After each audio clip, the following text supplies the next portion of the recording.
Hey guys, it's Deb. Welcome back. It's Deb from Bowl Me Over. Welcome to my kitchen. I have a super yummy recipe for you today.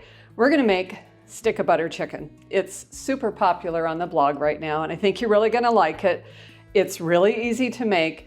A good Sunday supper recipe or Saturday night. Takes about an hour and 15 minutes. So let me show you what we're gonna need for this recipe. We're gonna need rice. We're gonna use Montreal steak seasoning. We have a couple kinds of canned soup, cream of chicken soup and cream of celery soup, some butter, paprika, that's optional, but it makes it look a little prettier, some chicken broth, and chicken. That's all we're gonna need for this recipe. Let me clean up my workspace a little bit and I'll be right back. Okay, the first thing we wanna do is we wanna make sure that we spray the pan with nonstick cooking spray because nobody wants to clean up that mess, right? So just give it a quick spritz and we'll set that aside. But next we're gonna build the sauce. And the sauce is so easy, but it's super flavorful too. So the first thing is that cream of chicken soup. And today, just because it's what I had in the pantry, we're using cream of chicken soup with herbs. It has a little extra flavor to it, so that's super cool. But you can use regular cream of chicken as well. And then cream of celery soup. If you don't have that, are you stuck? Not at all. You could also, you could use 2 cans of cream of chicken. You could use cream of mushroom. Use what you have on hand. Don't worry about rushing to the grocery store. Okay, into the seasoning, the sauce, we're gonna use the Montreal steak seasoning. I swear it's my favorite thing to use in just about everything because it adds a ton of flavor and I don't have to go empty my pantry with garlic and salt and pepper and like all the things. And to this, we're gonna add the chicken stock. We're gonna give that a quick whisk and hopefully I won't wear most of it. And it doesn't have to be perfectly smooth. We're just gonna kind of bring it together. And that looks just about perfect. And then lastly, add in the rice. And again, just a quick whisk. So it's well combined.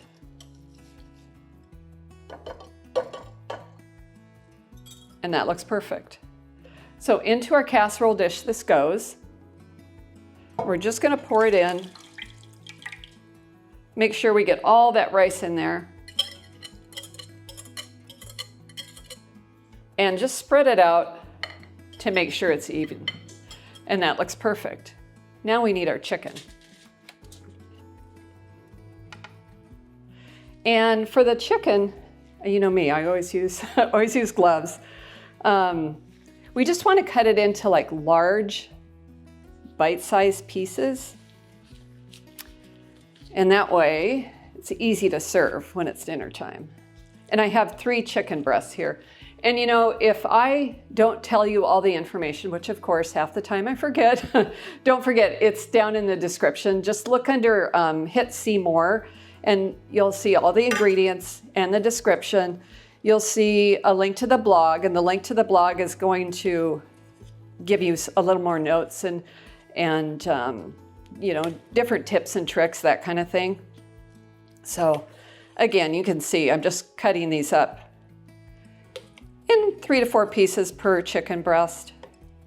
You could also use chicken thighs if you prefer. Really, whatever you have or whatever's on sale that day works great. Okay. Believe it or not, we're almost there. Okay. So for the chicken, we're just gonna nestle it right into the casserole, into the sauce.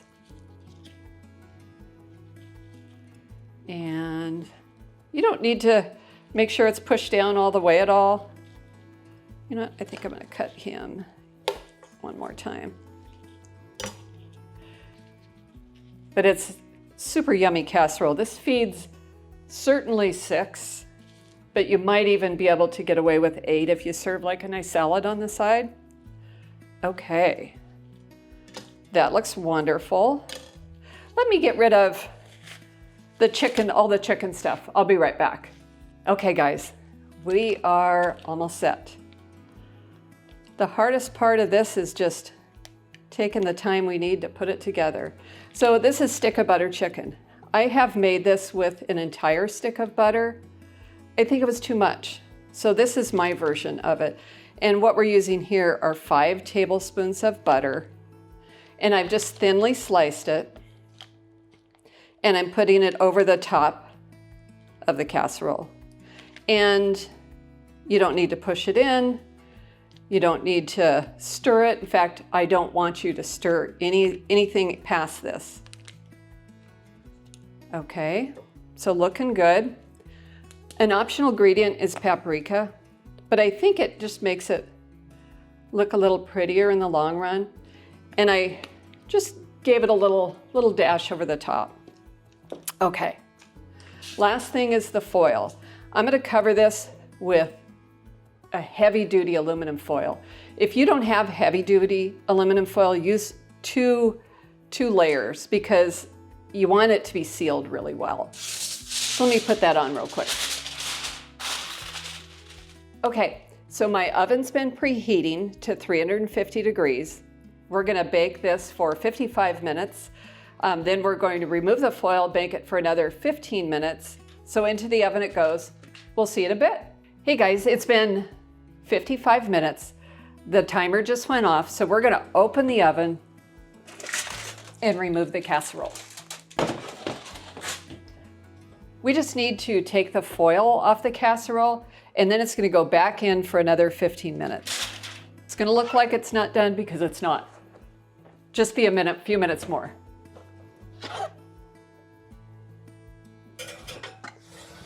Okay guys, my timer just went off. That casserole's almost done. Let me go pull it out of the oven. And I don't even have to go to the spa today. I feel like I got a facial from the steam. Okay, so I want you to look at this right now and see, oh gosh, Deb, it doesn't look like it's done. There's butter floating on the top. It's supposed to look that way. What we're gonna do next is just let it sit for 10 minutes. We're gonna cover it loosely with foil. You don't wanna cinch the foil down, just cover it loosely with foil, set your timer for 10 minutes, and we'll be back and we'll enjoy some casserole.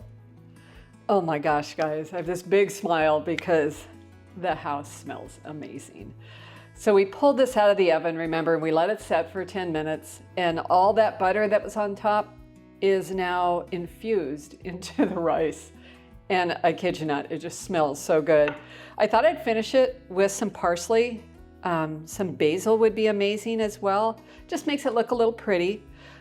Also though, I tucked it underneath the broiler. I prefer doing that. I know it's optional, but it's like 2 minutes under the broiler, about this far from the flame, and you get that beautiful golden brown on top.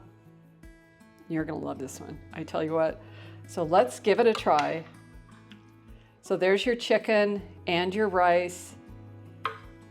It's like still has that saucy bit, and the chicken is gonna be, see, fork tender. Isn't that perfect?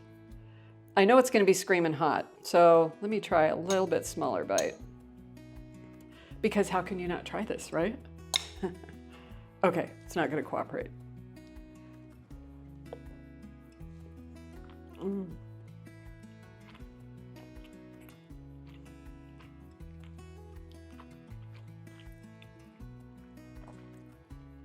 Stick of butter chicken and rice, that is fantastic. The flavoring is perfect. That chicken is just so tender. The rice is buttery. Gosh, guys, you gotta give this a try. If you haven't tried this yet on the blog, you need to. It's easy. The entire family is gonna love it, I guarantee you.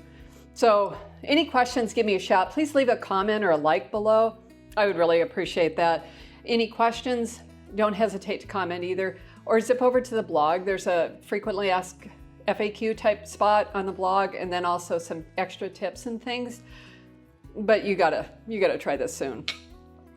Make sure you head over to the blog, bowlmeover.com. It's Deb. Thanks so much for joining me in the kitchen today, and we'll see you soon.